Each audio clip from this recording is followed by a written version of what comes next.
Hello po mga kapatid, magandang umaga po sa inyo. Brother OG po, nandito na naman po ako para mag-share sa inyo ng salita ng ating Diyos. Dito pa rin tayo mga kapatid sa Exodus. Pero kagaya ng ginagawa natin, bago tayo mag-umpisa mga kapatid, tayo po ay mananalangin muna. Samahan niyo po ako, magsiyoko tayo. Aming Diyos na makapangyarihan sa lahat, marami pong ulit salamat sa araw na to sa pinagkaloob mo Lord, na upang kaming lahat ay makapagbasa, makarinig at makapag-aral ng iyong mga makapangyarihan salita o Diyos. Salamat po Lord, salamat Jesus, salamat Holy Spirit. Samahan mo po kami at buksan ang aming mga puso't isipan upang ito'y lubusan naming maunawaan at maitatak namin sa kailaliman ng aming mga puso o Diyos. Samahan mo rin po ako, turuan at gabayan Lord, upang puro salita mo lamang ang lumabas sa aking bibig. Salamat Lord, salamat Jesus, salamat Holy Spirit. Inaangkin na po namin ang katagumpayan ng aming gawaing ito. Pinupuri ka namin, pinasasalamatan o Diyos, sa tanging pangalan ng aming Panginoong Hesukristo. Lahat tayo ay magsabi ng Amen and Amen. At ito po ang aking channel.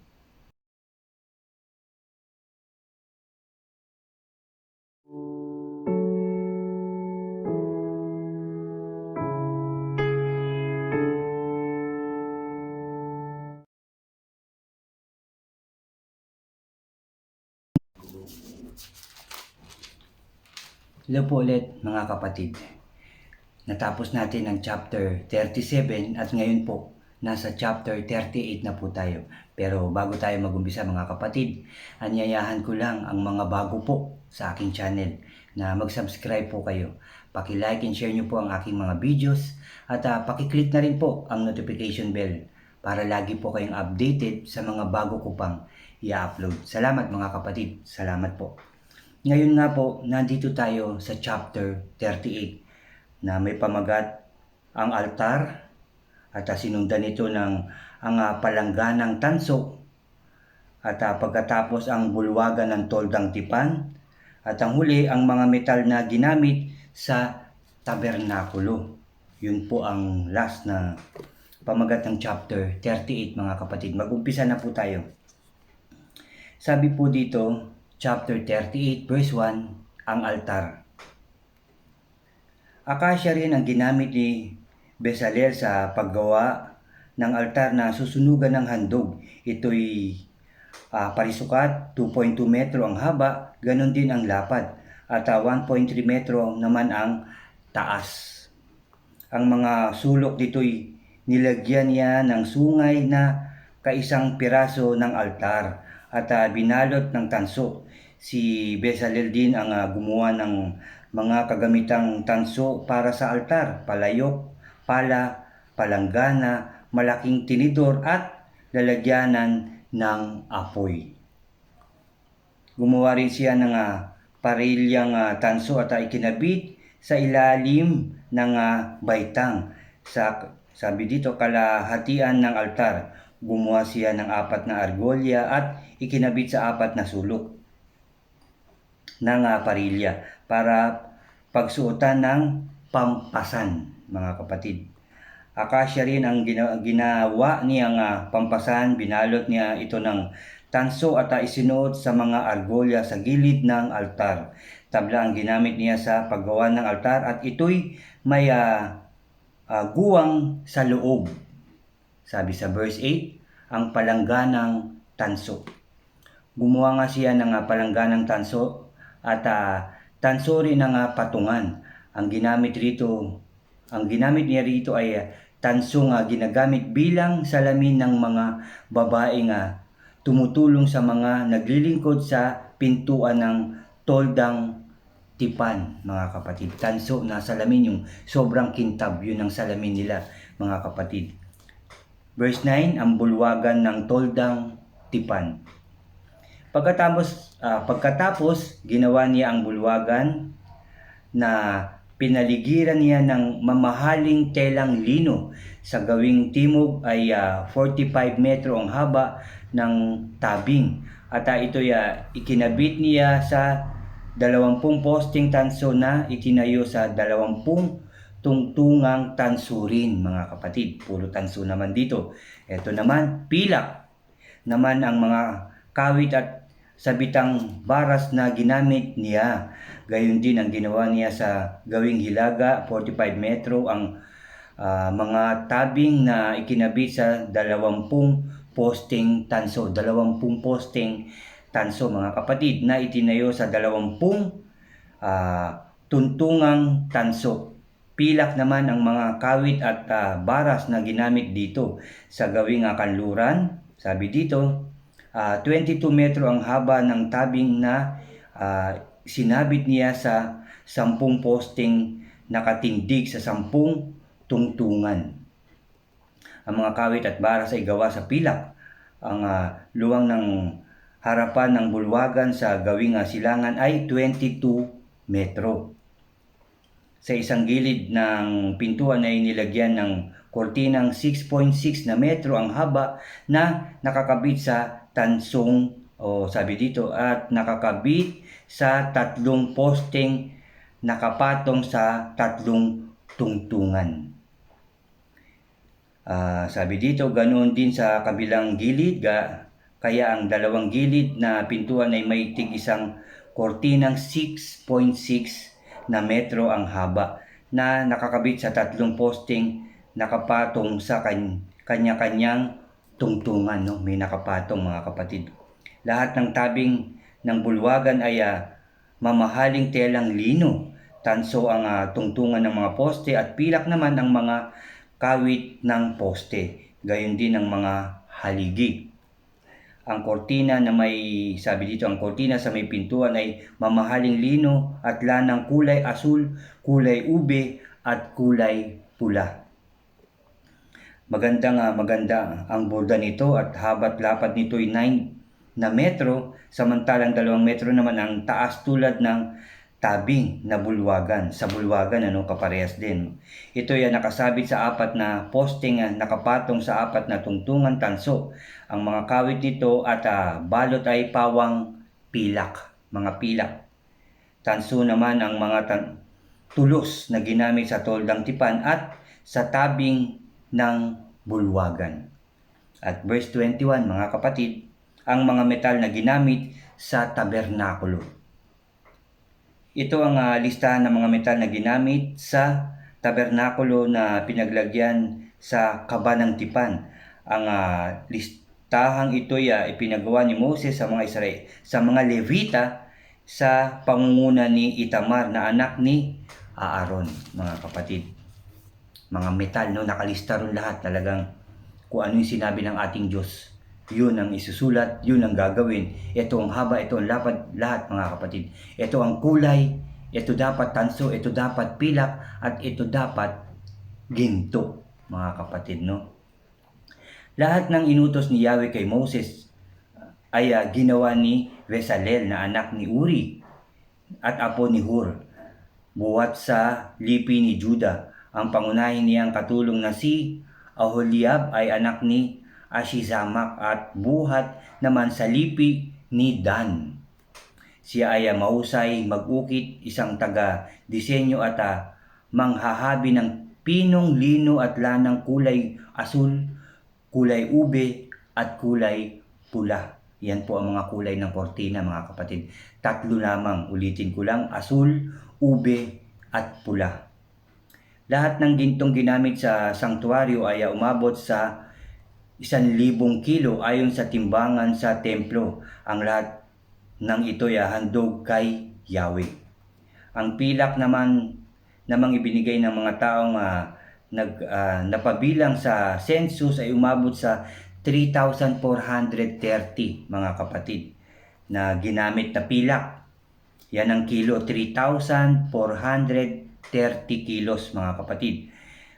Ayon din yan sa timbangan sa templo. Ang mga ito ang kabuuan ng lahat ng hinandog ng mga napabilang sa census na umabot naman sa 603,350 katao, Yan ang libo mga kapatid, 600,000 katao mula sa 20 taon pataas. Mula sa 20 taon pataas bawat isa nagbigay ng kakulangang halaga ayon sa timbangan sa sanktuaryo. Ang pilak Sabi dito na ginamit sa mga tungtungan ng sanktuaryo at tabing ng bulwagan ay 3,400 kilo, 100 tungtungan na tig 34 na kilo. Ang 30 kilo ay ginamit sa kawit ng poste sa mga dulo nito at sa mga haligi. Ang tansong hinandog kay Yahweh ay umabot naman sa 2,425 kilo na mga tanso naman, mga kapatid. Ito ay ginamit sa mga tuntungan sa pintuan ng toldang tipan, sa altar at sa parilyang tanso. Gayon din sa lahat ng ginamit sa altar. At verse 31, sa tuntungan sa paligid ng patio at tungtungan ng poste ng pinto at sa lahat ng tulos na ginamit sa paligid ng tabernakulo. At yan po ang katapusan, mga kapatid, ng chapter 38, mga kapatid. Talagang yung haba, tama, yung lapad, sakto, yung mga dapat gamitin kung tanso, kung pilak, kung ginto ay ginto. At nakarinig natin, ang dami nang nagbigay ng 600,000 katao. Yung nasa census nung panahon na yun, yun ang mga nag-alay ng ginto, pilak, tanso, tela, mga kapatid. Pula, ube at asul ang kulay na sinabi ng ating Diyos. Yan ang gusto niyang kulay ng mga kortina, at hindi basta kortina ito. Ito'y mamahaling lino, mga kapatid, at magaganda ang borda nito. At kung ano talaga ang sinabi ng Diyos, yun ang ginawa ni Moses. Kagaya rin sa atin, sa kanyang mga salita, sa aklat na to, sa Biblia, mga kapatid, marami siyang inuutos sa atin na dapat, na ibig sabihin ay dapat natin lahat yan ay sundin, mga kapatid, ang sinasabi sa atin ng ating Diyos. At dito rin sa Biblia, marami siyang pangako sa iyo, sa akin, at sa ating lahat, sa lahat ng taong kanyang binigyang buhay, mga kapatid. Nandito lahat ang kanyang pangako. Nandito lahat ang kanyang mga inuutos. Nandito pinakita niya yung kanyang kapangyarihan. Pinakita rin dito yung kanyang pagmamahal sa mga taong totoong sumusunod sa kanya, mga kapatid. At nandito rin yung mga taong nagkasala at kung ano ang ginawa niya sa mga taong nagkakasala, hindi sumusunod, mga kapatid. Nandito rin. Kaya kung gusto nyo malaman talaga, magbasa rin kayo, mga kapatid. Kahit na nag-share na ako sa inyo, kita nyo, nagsimula ako sa Genesis, chapter by chapter kung binabasa. Kung gusto nyo, sundan nyo rin ako para mabasa nyo rin ng maayos din, mga kapatid. At natapos ko rin naman ang nandyan din sa aking channel, ang Mateo, ang Jan, mga kapatid. At nagbalik uli ako sa Genesis, ngayon nasa Exodo na, malapit na tayong matapos sa Exodo. At ang susunod natin ay ang Levitico o ang Leviticus, mga kapatid. So yun nga po, inuulit ko lang, kung ano man ang sinasabi sa atin ng ating Diyos, ito'y dapat nating sundin. Dahil yan ang inuutos niya sa ating lahat, mga kapatid. At yung mga pangako niya, nandito rin sa aklat na ito, sa Bibliang ito. Kung ano man ang pangako niya, inuulit ko lang ulit sa iyo, sa akin at sa ating lahat. Nandito po, basahin po natin ang Biblia. Hindi po bukas, hindi po mamaya. Ngayon na po, mga kapatid. Ngayon na tayo magbasa. Ngayon na natin kilalanin ang ating Diyos na lumikha ng langit at lupa at nagbigay buhay sa atin at nagbigay ng lahat na kung anong meron ka ngayon. Yan galing sa ating Diyos. Kung nasan ka man ngayon, kung ano man yung iyong katalinuhan, kalakasan, kung ano man yung mga biyaya na meron ka ngayon, galing yan lahat sa ating Diyos. Kaya marapat lang na siya ay iyong kilalanin. Alamin ang kanyang mga ginawa at alamin ang kanyang mga inuutos sa iyo. Alamin mo rin kung gaano niya kamahal ang mga taong sumusunod sa kanya, mga kapatid. Alamin po natin yan ngayon. Ulitin ko lang, hindi bukas, hindi mamaya. Ngayon ang tamang panahon, mga kapatid. Ngayon na po. Maraming salamat sa ating Diyos. Maraming salamat sa inyo, mga kapatid. Sumunod tayo ng tama at totoo na galing sa ating puso, mga kapatid, at isipan. Buong lakas natin siyang sundin, mga kapatid. Ibigin dahil siya ang ating Diyos na buhay, na nakikinig sa atin sa mga oras na to. At sa tuwing mananalangin ka, sa tuwing mananalangin tayo mga kapatid, pinapakinggan ka at nakatingin sa iyo ang ating Diyos. Salamat sa ating Diyos. Salamat po muli sa inyo mga kapatid. Mga kapatid, tayo ulit ay lalapit sa ating Diyos. Samahan niyo po ako. Magsiyuko po tayo. Hallelujah. Hallelujah, Lord. Hallelujah, Jesus. Hallelujah, Holy Spirit. Hallelujah. Ama namin sa langit, na lumikha ng langit at lupa, na nagbigay ng buhay sa lahat ng may buhay, lalo-lalo na sa aming mga tao. Lord, salamat po sa iyong mga salita na aming nabasa na naman, napakinggan, napag-aralan ngayong umagang ito. Salamat Lord dahil ikaw lagi ang tumatawag sa amin upang magsama-samang makinig ng iyong mga salita, Father God. Salamat po Lord sa mga kapatid ko na nandyan palagi handang makinig ng iyong mga salita. Handa silang kilalanin ka Lord. At alam ko rin na handa silang sumunod sa iyo, O Diyos. Lahat ng nakikinig at makikinig, susunod sa iyo, sasampalataya, magtitiwala sa iyo dahil ikaw ang aming Diyos na buhay, Father God. Kaya kami po ay nagpapasalamat sa lahat, sa iyong mga salita, sa iyong mga pangako, sa iyong mga bilin sa amin. Samahan mo po kami, Lord, gabayan at turuan upang kami ay sumunod sa iyo ng buong puso at kaluluwa upang ang aming buhay maging masaya, maging masagana at maging tagumpay, O Diyos. Salamat, Lord. Salamat, Jesus. Salamat, Holy Spirit. Salamat din sa lakas ng loob, talino at sipag, lingas sa mga pastor, bishop, leaders na naglilingkod sa iyo. Ganin din, O God, ganon din sa akin. Sa pagbigay mo ng kalakasan ng loob, Lord, sipag at talino upang kahit sa simpleng paraan lamang, O God, ako'y makapag-share din ng salita na inyong salita na galing sa inyo na makapangyarihan, O God, upang mai-share ko to sa aking mga mahal sa buhay, sa aking mga kapatid sa pananampalataya at sa lahat ng tao, O Diyos. Salamat, Father God. Salamat, Jesus. Salamat, Holy Spirit, O God. Salamat po sa lahat, Father God. Salamat po sa lahat.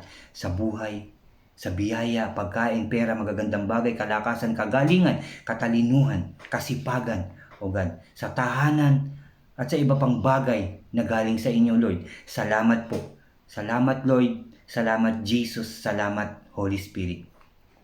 Salamat Lord sa guidance din na pinagkakaloob mo, hindi lang sa akin, hindi lang sa amin, pati na sa bawat presidente ng bawat bansa, O God.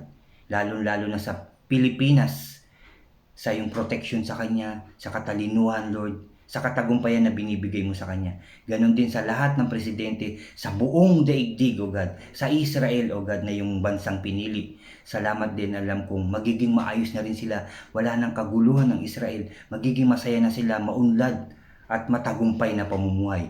Ang Israel, ang Pilipinas, ang Hong Kong, Japan, Amerika, at ang lahat ng bansa, O God, lahat ng bansa sa daigdig na to ay magtatagumpay, magiging maayos, magiging masagana, O God. Mawawala na at inalis mo na ang virus na meron ang bawat bansa, O Diyos. Ang buong daigdig, magiging malinis na, magiging maayos, maunlad, masagana at tagumpay na ang bawat tao, ang bawat lugar, ang bawat bansa at ang buong daigdig. Dahil po yan sa inyo, dahil po yan sa inyong pagmamahal sa lahat ng tao, O Diyos. Thank you, Father God. Thank you, Jesus. Thank you, Holy Spirit. Nawa nga, lahat ng tao ay sumunod sa iyo, Lord. Kilalanin ka, O Lord. Magtiwala sa iyo, sumampalataya sa iyo, O God. Yan ang aking panalangin sa lahat ng taong inyong ginawa. Simula ngayon at sa mga susunod pang salinlahi, susunod pang aming mga anak, apo, O God, nawa sila rin ay kilalanin ka, sumampalataya sa iyo, sumunod sa iyo, magtiwala sa iyo at sambahin ka dahil ikaw lamang ang Diyos at wala nang iba. Thank you, Father God. Thank you, Jesus. Thank you, Holy Spirit. Salamat po for all the blessings, for all the guidance, po sa lahat ng protection, Father God. Salamat po.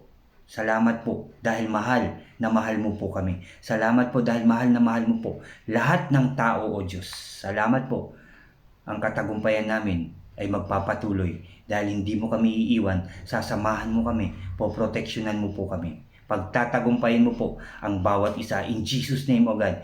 In Jesus' name. Salamat po, Lord. Salamat, Jesus. Salamat, Holy Spirit, O God.